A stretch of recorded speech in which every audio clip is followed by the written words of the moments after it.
Hi, I'm Sylvan Finger, and thank you for joining me on this cooking class. The I do have one guest here today, and so what did you eat last night? Yeah. Mm-hmm. Got a burrito. So already like the taco food, which is what we one of the items for tonight.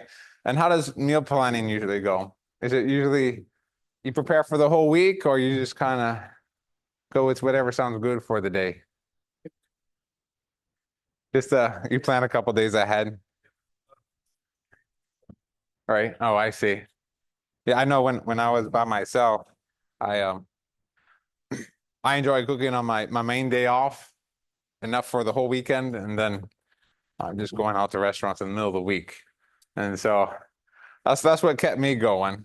Um, but uh, but now that I'm married, my wife is pretty good at making sure we have meals planned for the whole week and something that everyone will enjoy and making sure it all works out. But um,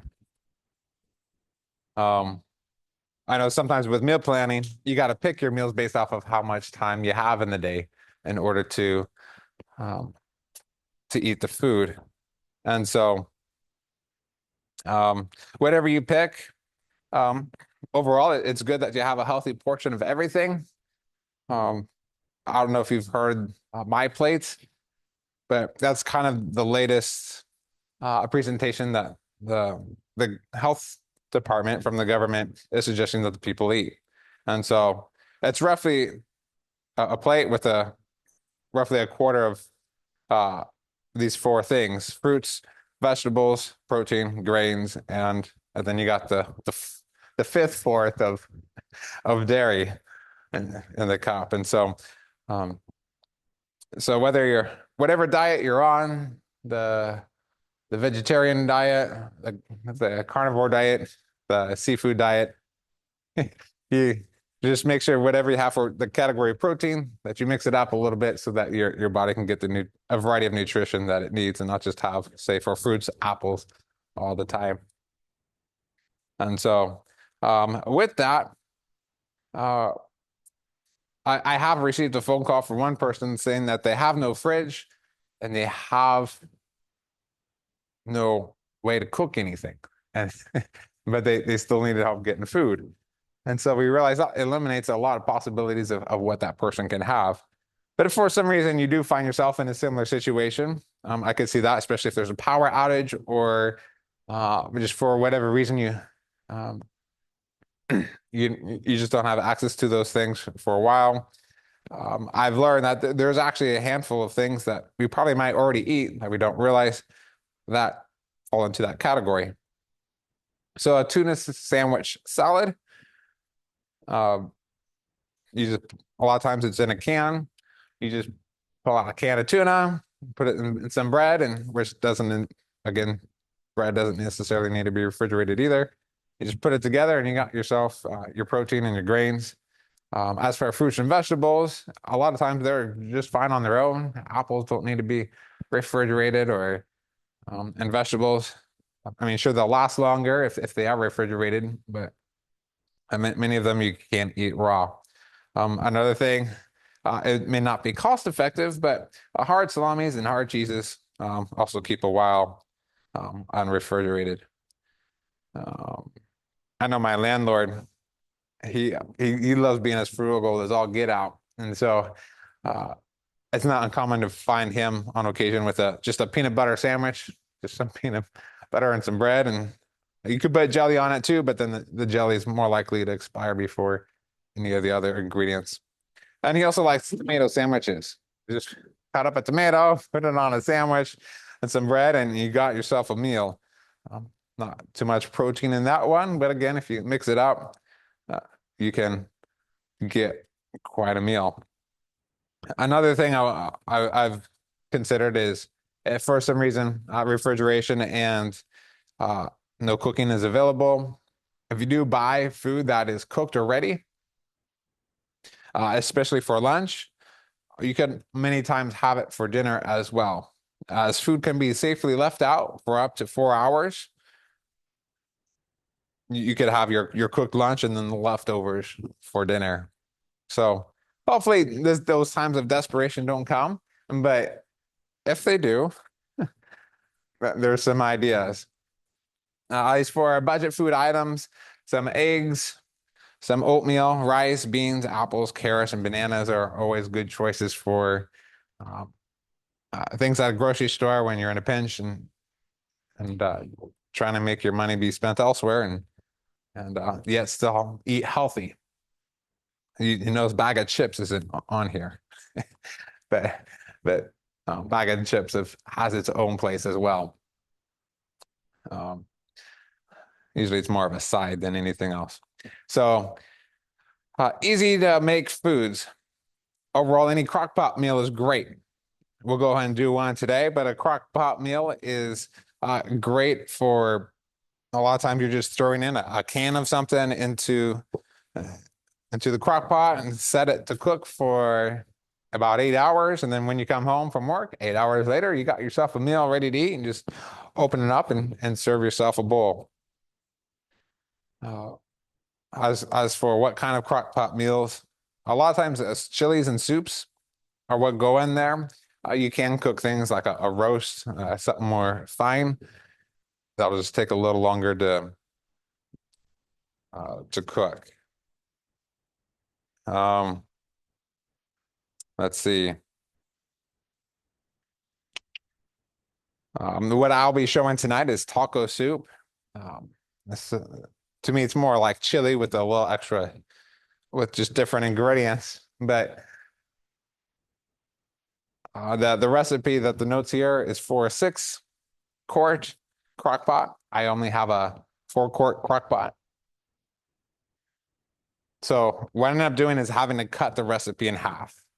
And so I cooked the first half of the recipe already, and I'll go ahead and mix together the second half. So if I'm doing a half, that would mean just going from the top of the list, a can of kidney beans. After they've been rinsed, and noticing I just going by the ingredients. If you go down to the directions, well, I guess let's do that. That's not wrong because it's in the right place. But when you have your meat,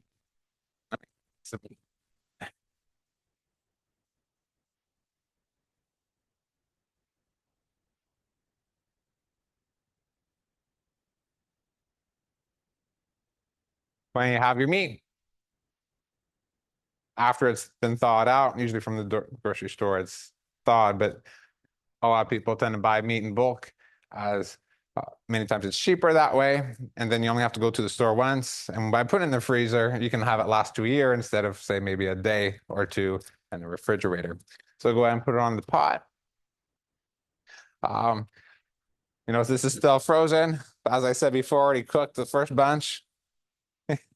So you put your meat in the pan. Once it, then you put your seasonings in. You got your ranch seasoning that you'd have to put all right, it's already mixed at this point, but then you also got your taco seasoning, your favorite taco seasoning. It doesn't really matter. And then you go ahead and cook it up. And what I like to do is put a lid on it just to make sure it cooks a little quicker. And when you have the burner off, a lot of times it's still cooking because it's still sitting on a hot burner. It may not be cooking as much, but if you cook it all the way till it's pink, until the pink is completely gone, well, then you're going to want to take this off the burner, of course, with something that you won't burn your hand on, the cast iron skillet. But you're going to want to take it off and then make sure it doesn't cook anymore. Or you can turn it off just before it's done cooking, where there's still a tiny little pink in there. You kind of get to know your oven and how it works, or in this case, your hot plate. But once you've got it figured out and it's all done, once the pink is gone, go ahead and you want to drain the fat that's in it. This batch of meat was already pretty lean base set of meat, so there really wasn't much fat to drain off, which was kind of nice. Um, Whenever you go to the grocery store and you're trying to figure out which kind of meat to get, a lot of times the stuff that's high in fat is cheaper than the stuff that has less fat. But then overall, it doesn't seem to matter too much which ones you get because you're just going to drain the fat off anyways. So if you don't want all that fat in the first place, well, you might as well get the lean stuff and not have to deal with this excess fat to be draining off and possibly clogging your drains at home, especially if you're putting it down the drain. Another place to put it would be into, say, maybe a leftover can or something, let it harden up and then throw it away later. Anyways, it's been about 5 minutes or so, depending on how thawed out your meat is. Could be more like 10 minutes. It's with your seasonings already mixed up, and you can throw it in the crock pot.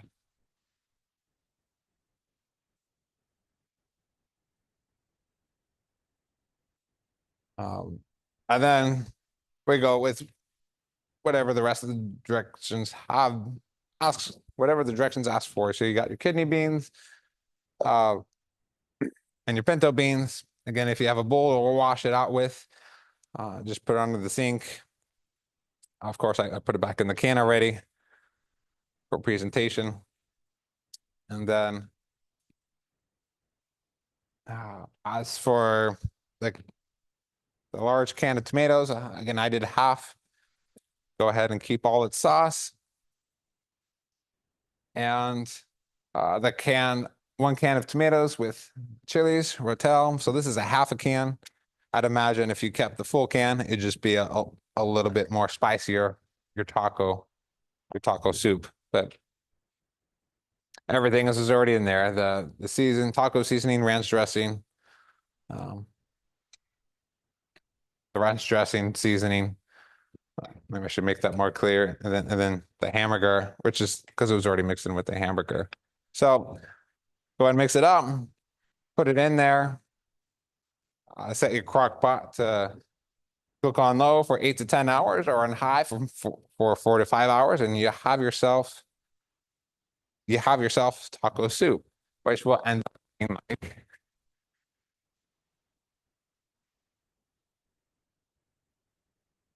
what's end up looking like this.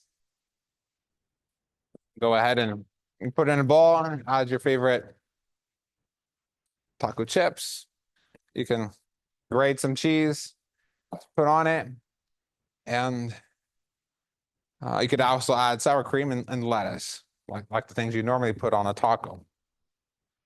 The person who put this together said her kids always loved it, and every time they made it, people not only have their own helping as much as they want, but they also her kids are happy to take some home. As she's got older kids, she's on the great grandkids level of family. So she feeds all kinds of people with this taco soup. A male favorite of mine is Sloppy Joe's. It just has 4 ingredients, just a pound of hamburger. It's probably like a carrot or two for a half a cup of shredded carrots. And then you got your half a cup of brown sugar and 1 full can of wholemeal chili with no beans.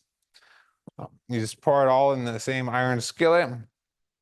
Of course, you cook the hamburger and the carrots first, and then you add the sugar and the chili. And then you serve over Doritos and or hamburger buns. Again, that was a favorite, and that one you don't have to wait 8 hours for it to cook.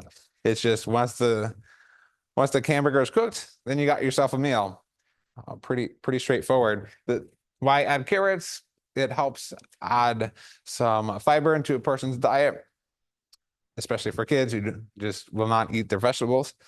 And of course, it's just a healthy add-in, and you don't really notice when it's all mixed up. So there's that. I've been able to find a couple other recipes by Amber Stork, which are also listed under here. Fuddruckers chicken sandwich, a copycat recipe for $2, which just includes a chicken, hamburger buns, butter, vegetable oil, potatoes, and seasoning. Uh, and basically, you got your own fast food meal done fairly quickly at home, and it's only for $2. You didn't even have to leave your house. Sure, it takes a little time, but hopefully, the purpose of this class is by learning how to use that time instead of traveling to make your own food. Not only is it healthier, you also have something cheaper. One time she found pork butt meat that was for sale. It was for a pretty good price. And so she put that in a crock pot with some barbecue sauce, A&W soda, and some hamburger buns. And she had herself another cheap meal. I know my family likes using barbecue sauce to add some flavor to whatever we're cooking with, chicken, meat, uh, or chicken or pork. But I'm also learning, depending on the barbecue sauce, it might be high in fructose corn syrup, which may not necessarily be the best for you. But nonetheless, I'll let you figure that out on your own. The interesting thing about recipes is you could always mix it up however you want. And the more you cook, the more you kind of learn what each ingredient does. What you've noticed so far is all these recipes, again, they're pretty short list on ingredients. You don't have to have a cabinet full of seasonings to make something yummy. You just have to have these few canned ingredients and you have yourself a delicious meal. Other cheap meals, tacos. It's kind of like taco salad or taco soup. It's just more, it's all pieced out, especially cooking the hamburger. And then you wrap it up in burritos. That was always a favorite of mine. They're cheap and filling. I'm learning that stir fries are pretty healthy as well. You just cut up the stir fry vegetables. A lot of times they're more like peppers, uh, uh, broccoli, and stir fries aren't necessarily my specialty, but again, Amber Stork has one listed here. At least a suggestion of what you could do with stir fry, and her source of protein was bacon. One thing I found from budget buys was one pot creamy pesto chicken pasta. Again, it looks like another straightforward recipe and not too many ingredients, more of an Italian dish, and it's on the affordable side to put together. If I were to do something nice, I'd probably do some sort of Sunday dinner. Last Friday, I did a fried chicken type dish. I'm remembering it, forgetting, but it basically you batter it in flour and you have it in, it's not in chili powder, but it's pretty similar. It is on the list of that Food Network recipes, and I added some potatoes with it, and it was great. A nice Sunday dinner might be also a roast. Again, you put it in here, let it sit, maybe with some nice red wine, and it's nice additive amongst a half a dozen other ingredients, and you got something delicious to feed. Of course, that takes more time to put together, but that's why it's called the nice meal, because it takes more time. Before I start closing out with the notes, I thought I would also add how to make cookies. I know desserts aren't necessarily the healthiest, but at the same time,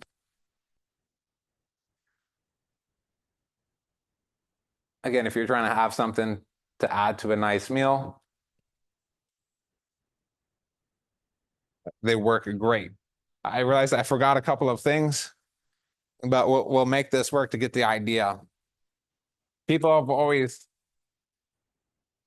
whenever I've served chocolate chip cookies, I've always enjoyed the ones from the recipe from Nestle Toll House.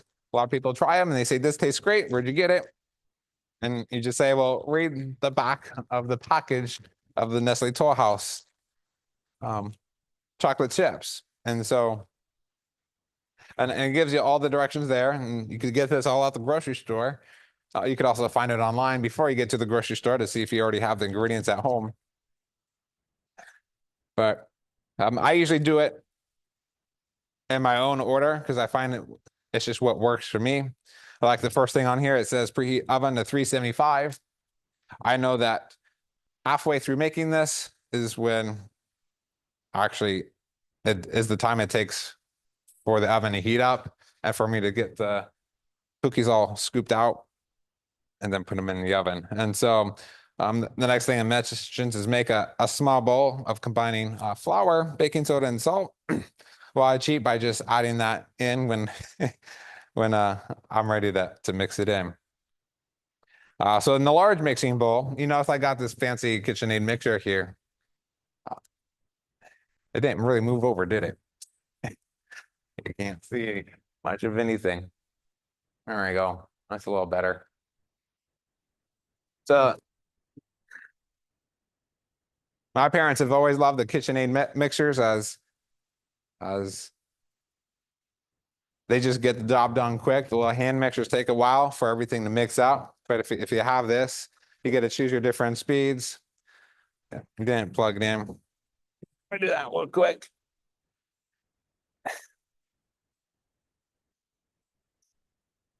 You can just plug it in, and if I had the actual mixing piece in here, it would just mix it up really quickly. I love it because especially when it comes to things like butter and things that are hard to blend in with the other ingredients, it just mixes it up really well without much effort at all. Like just by turning on after 10 seconds, I could have it something fairly well mixed. And I'm ready to go on to the next step where you might be sitting here for 10 minutes with a handheld beater, just waiting to move along. So anyways, luckily I think everything's pretty soft. I'll be doing things by hand. A large mixing bowl. So you beat butter. Again, I like doing the butter first because if it's not thoroughly soft, then it's just gonna take a while to beat out. I really should have a trash can. I probably could use one of these bags. Maybe any Walmart bags. So 2 sticks of butter. You can use salted or unsalted. You're already adding salt to this. So I just use unsalted butter. People say salt's bad for you, but I guess it depends how much you're outside. If it's a hot day, you want all the salt you can get. The next thing on here, then I bounce to the back because I don't want the small ingredients to get lost. Again, it's just how I do things. So a teaspoon of vanilla extract.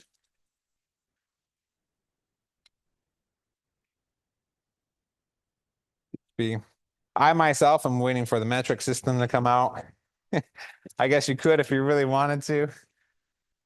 But converting teaspoons to tablespoons to cups is, I think, for the birds. But I guess if you've been cooking forever, you just know how it works and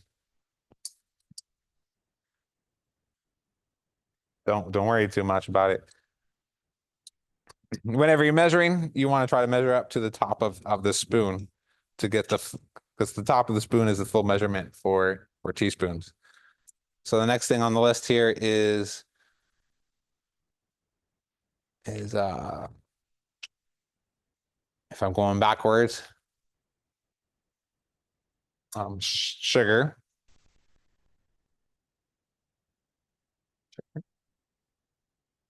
And I believe it says 3/4 of a cup. Yeah, 3/4 of a cup.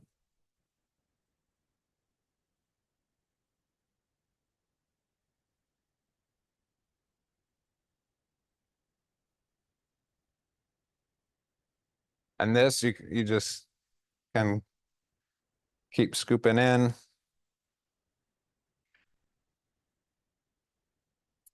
Level it off with a knife, the extras, and dump it in.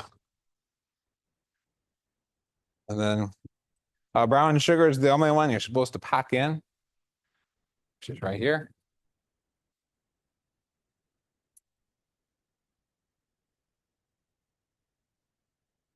How do I know all this stuff? My parents actually met at an Italian restaurant as that was both their first job.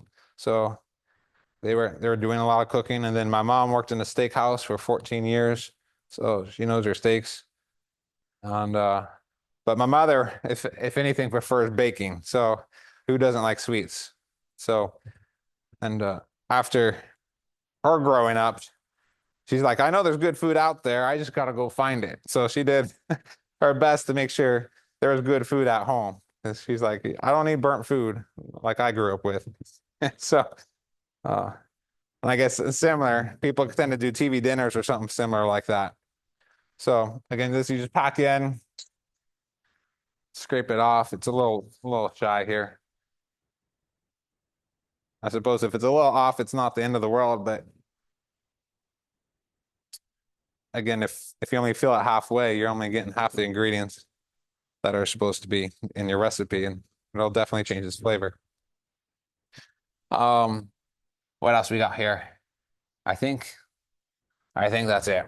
And so again, I'll be doing this by hand. This is the poor man's way, but it'll get done. I thought I got a bigger spoon somewhere. It's all right.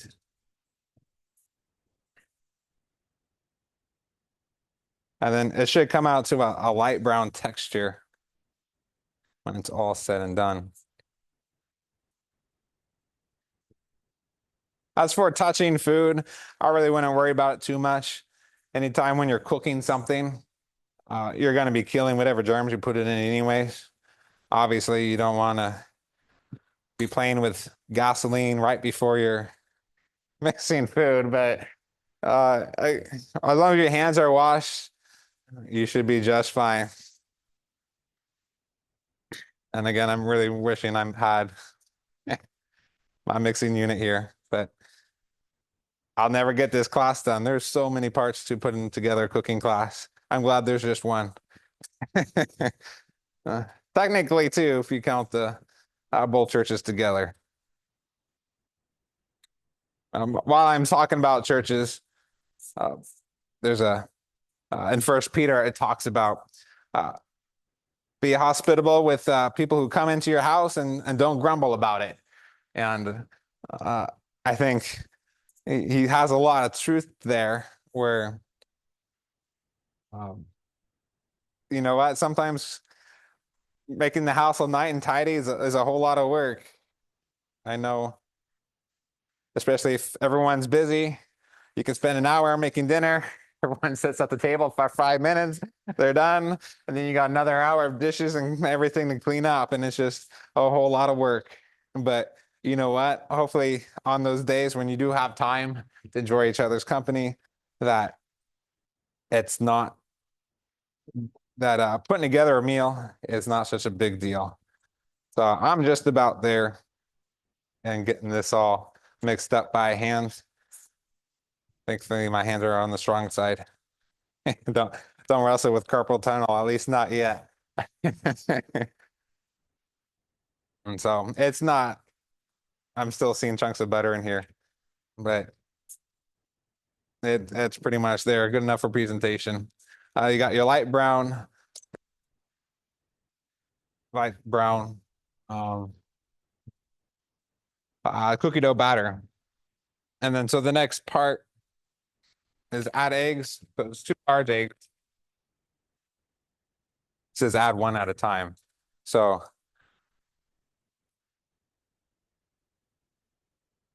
I'll just do what they say.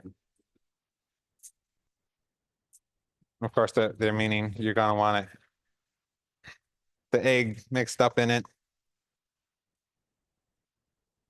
as you're going. Make sure you don't get any shells in here, of course.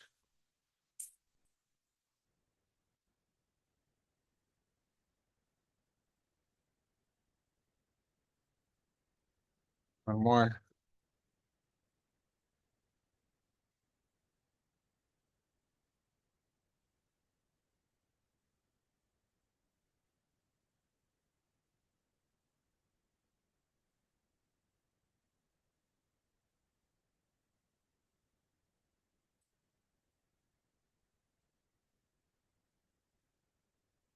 So now you have something lot more gooey and a lot less attractive, but you'll fix that real quick here with adding the dry ingredients. So um again, I start with the smallest one. So salt,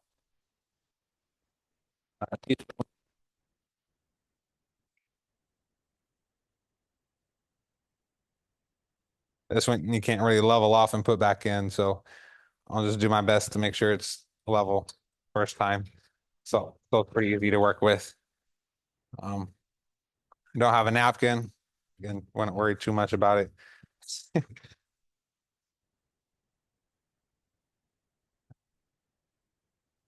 A baking soda.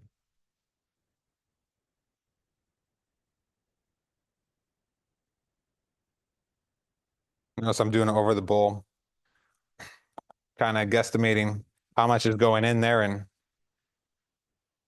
thank you. I got some napkins here. I can mix these two in as you're gonna want to mix these things gradually. What's the next thing here? Yeah, that's what I figure. And then the flour. The flour is the big one. Really just do it 1 cup at a time as I need four. I mean, not four. I would if I doubled the recipe, which I tend to do. So I'm just doing 1 bag here.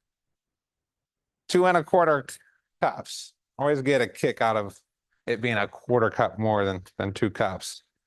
What does that what does the extra quarter cup do? Well, they they they must know, or else they wouldn't have put the quarter cup in there.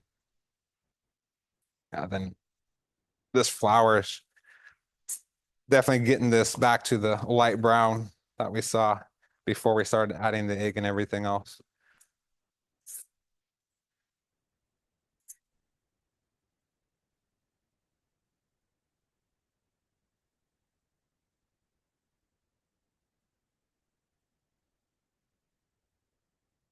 How long does it take me to make cookies?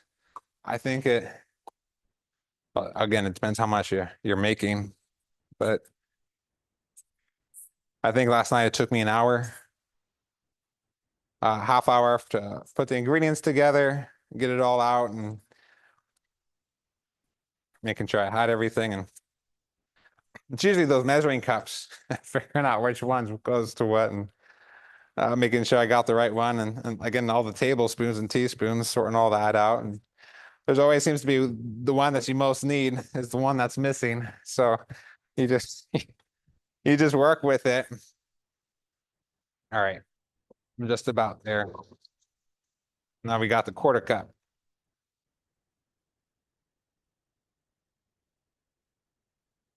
Of course, level it off, mix it out. And I think the last one's to add the morsels or the nuts. And so the nuts at the end or the morsels you add at the end just so that they don't crumble into crumbs by the time it's all over. But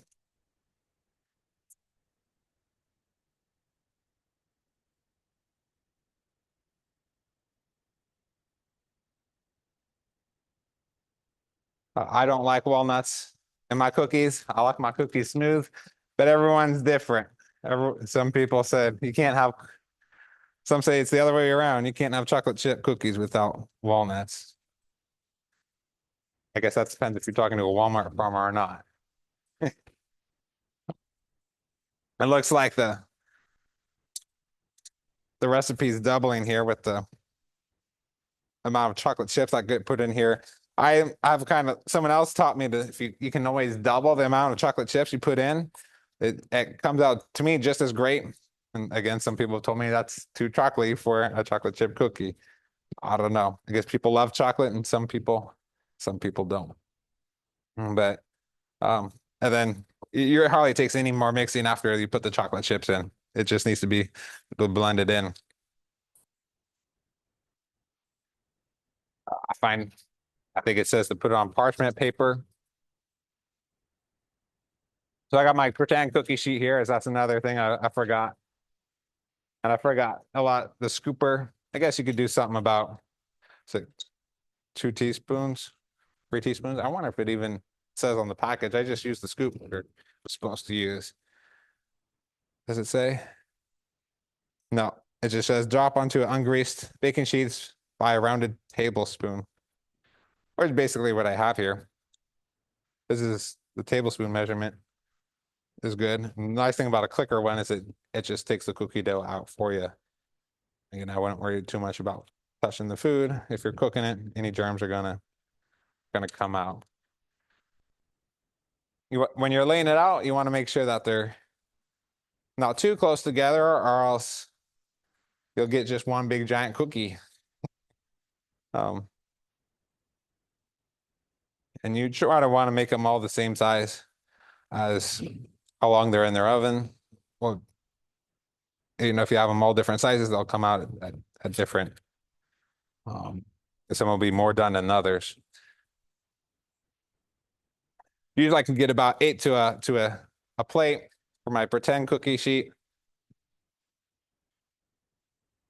I'm getting 6. Again, they're probably even a little close to each other. You want to make them round, or else you won't get a round cookie. And then, see here. When I put them in the oven, say you put them in the oven, I tend to put them in about 4 minutes, 3.5 minutes per rotation. I guess if you got a convection oven, it'll just stir up the air anyway, so you can just leave them in for the 8 or 9 minutes. On here it says between 9 to 11 minutes, but I find anything above 9 is just too crunchy. Again, unless you burnt your flavor. I like half-baked cookies myself, and last minute is where you get the half-baked cook, uh, cookies. And so I find 2 rotations in the oven. Then you get all these cookies from just this somewhat small looking batch of cookies. Great thing about cookie dough is you can always put it in the freezer for later. So if you kind of know how much what bat makes how many cookies you want, you can split up the cookie dough and put some in the freezer. And anytime you want to just make maybe a half a dozen cookies for a friend that's coming over, you can take the cookies out and out of the freezer, let it thaw out a little bit beforehand, and put in the oven, and you off cookies. I don't know if I could show you the difference between not so cooked and cooked. On the bottom, I put the dark ones, and so I find the thicker the tray, the more likely they're going to come out of a light brown at the bottom, not so dark. In the middle, you can kind of see this one, especially sunk at the middle. That means this is kind of the half-baked one. It's still, I'm sure, just fine to eat, but I just know that if it's half-baked, it's probably not going to last us in terms of health-wise. But when you're thinking about cookies, who's thinking about health? So it's the egg. I've learned that what people are concerned about is eating raw egg as being unhealthy. But I know many people, I myself ate cookie dough, the leftover cookie dough batter. You can grab a spatula and try to get it all out, but your mixing wand and everything is still going to have cookie dough over it. So it's still an opportunity to eat raw cookie dough and enjoy, I guess, some raw ingredients, but overall, having a cooked cookie is the healthier option. And cookies, I'm sure would go great with something tacos, especially with a taco meal with ice cream. Seems like ice cream's always a dessert that complements a Mexican treat. Just some last thoughts here. Habits for a budget week. Try to eat food off the land if you can. If you have a tree that just grows produce, one less item you're buying at the store, and money could be put elsewhere. I'll look for store discounts. Just because it's discounted doesn't mean it's bad necessarily. Sometimes I've learned, especially for red meat, some older stuff is actually possibly a little bit better tasting in the oven. It's just the store itself not sell it after that date. So they're just trying to make sure it gets sold off the first thing. I mentioned how to measure solids and liquids. As for liquids go, I didn't have anything, but for water, especially in the cups, you want to measure the line below the water level. So you have a measurement and it's hitting the half a mark, and you can't really tell if it's supposed to be above or below the half a cup mark. But you want it the level to be just above the half a mark. As you'll notice, it's not a straight line. It'll be a little bit confusing. So cooking temperature for food. I brought, this is my favorite thermometer. an instant reader. You can put in food to see how well it's cooked, especially when I'm barbecuing. And it says right on here the temperatures are where it's supposed to be. So with both pork and chicken, you're going to want it at 160 degrees Fahrenheit for cooking. And then for fish and it is one. You don't want to overcook fish, so you want to make sure it's at least one. Once it hits 145, take it out because again, a lot of times things will still cook after you've removed it from the heat. And then the one that's always a debate is how well you want your. I guess you could or but between 145 and 160 is the degrees for something done. And so usually you want at least 145. But I know the girls in my family tend to prefer 160. 145 to me has a good balance of flavor, and doesn't taste. There's just for whatever reason there's more flavor in it. But good things to know. But overall, if you don't know what temperature to use, 160 is always a safe number when you're reheating something and you want to just make sure it's cooked and safe to eat, and especially just to make sure there's no, like I said, I touched my hands on it and now, now there's whatever germs was on my hands, unless it's cooked, is still going to be there. I'm on the back side.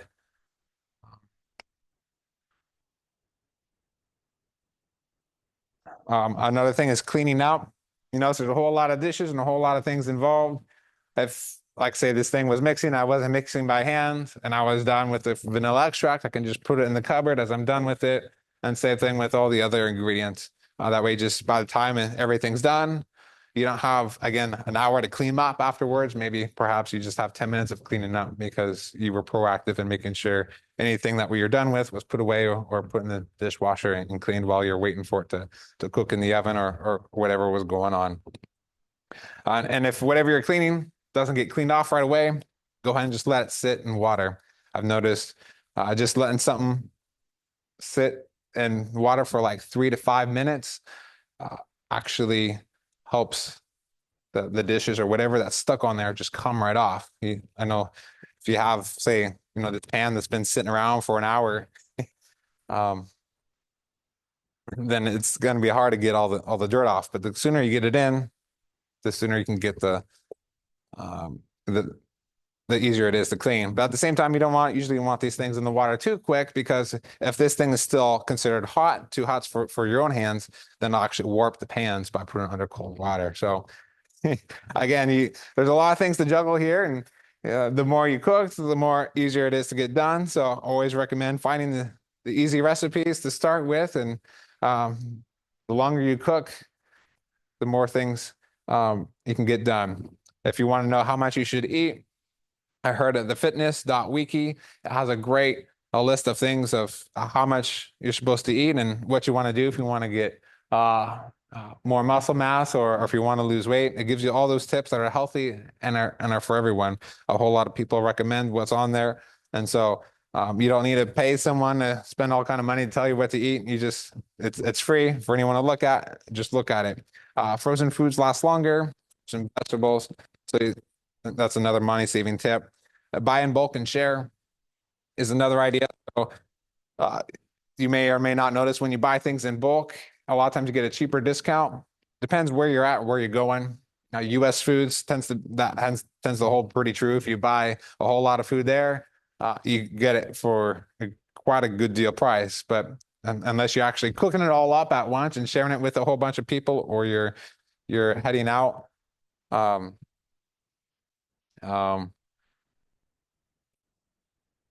Where am I going with that? Unless you're actually having a bunch of people over, you got to find a way just to store everything. So with that, I encourage you to go ahead and find people to eat with. I know everyone's schedules tends to be all over the place, but if you do make a habit of just enjoying other people's company, like our scripture tells us to do, well, then that's great.